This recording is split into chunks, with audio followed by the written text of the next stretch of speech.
Hello everyone, Nick the DM here, and before we get into today's video, I just want to say thank you all so much for helping to get this channel to 1,000 subscribers, and even more than that. By the time I've gotten to editing this video, we're already over 1,200 subscribers, which is just insane growth for this channel.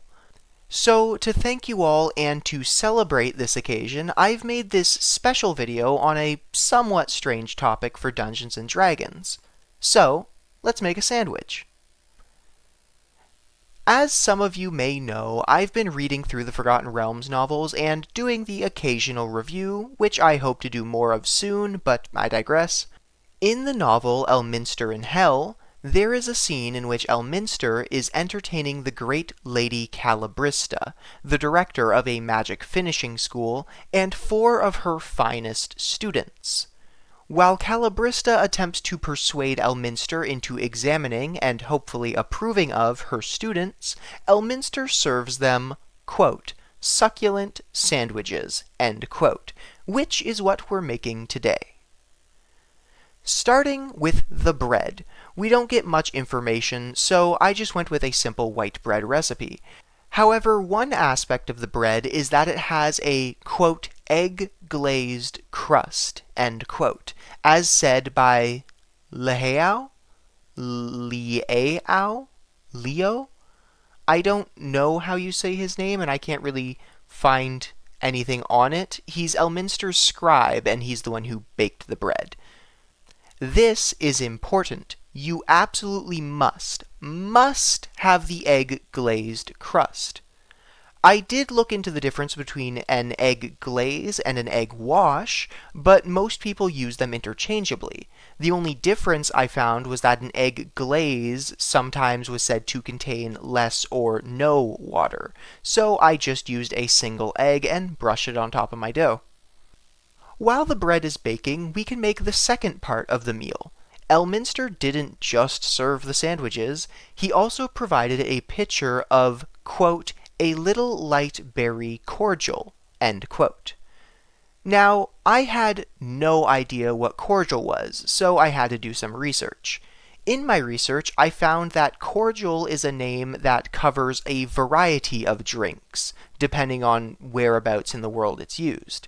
From distilled liqueur, to old medicinal tonics, to a drink made by diluting syrup made from sugar and fruit with water.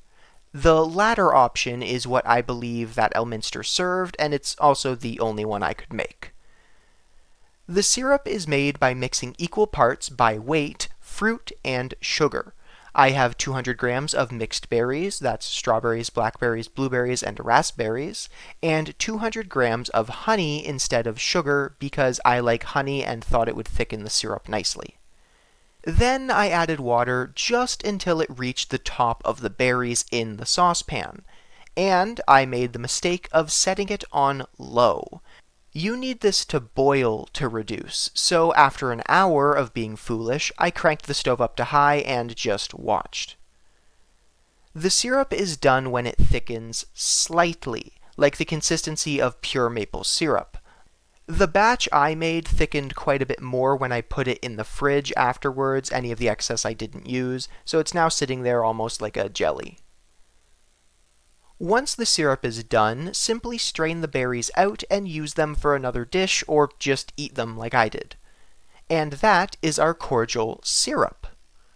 Now back to the bread. Once it's done baking and has cooled down, we can move on to slicing the bread.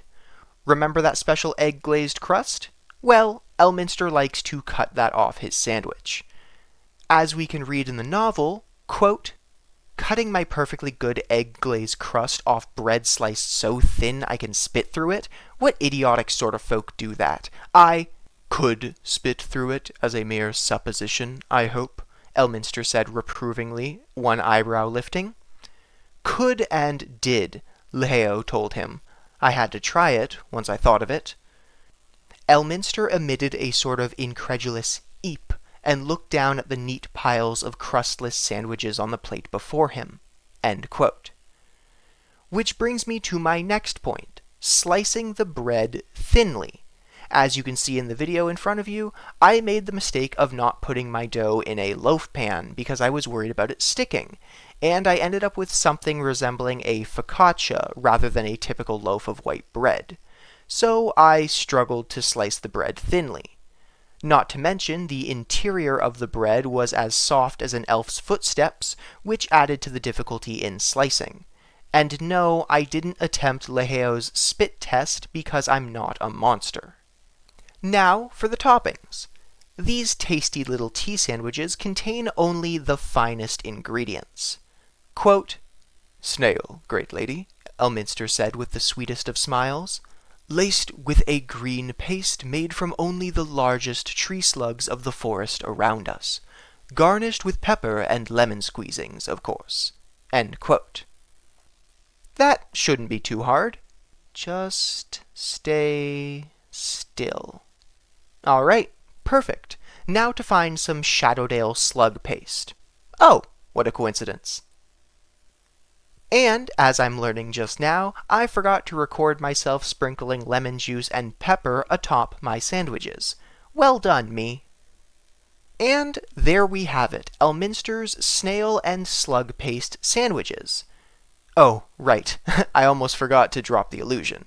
See, Elminster is a bit of a prankster, and simply wished to disturb his guests a little. Quote, "The little illusions get him every time." End quote. In the end, Elminster rid himself of his unwanted guests and was left in the company of the sole worthy student to whom he said, quote, "Sit down, feet up, and have a snail sandwich. They're really mustard, cheese, and pickles. We've much to talk about." End quote.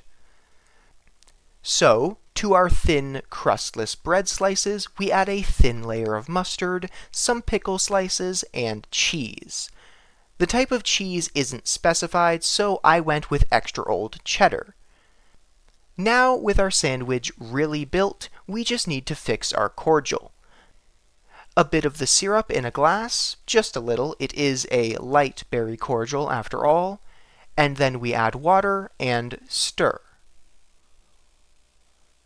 All in all, the sandwich is okay. I overdid it on the mustard a little, but if you are more sparing than myself, you'll have some nice sandwiches to snack on. However, when it comes to the cordial, I was shocked at how good it turned out.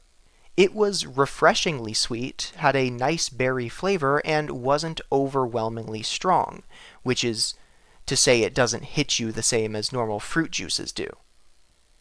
And there we have it, Elminster's snail and slug paste sandwiches, complete with cordial.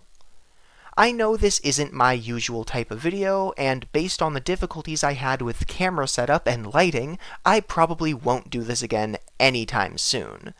But I wanted to do something special to celebrate surpassing 1,000 subscribers.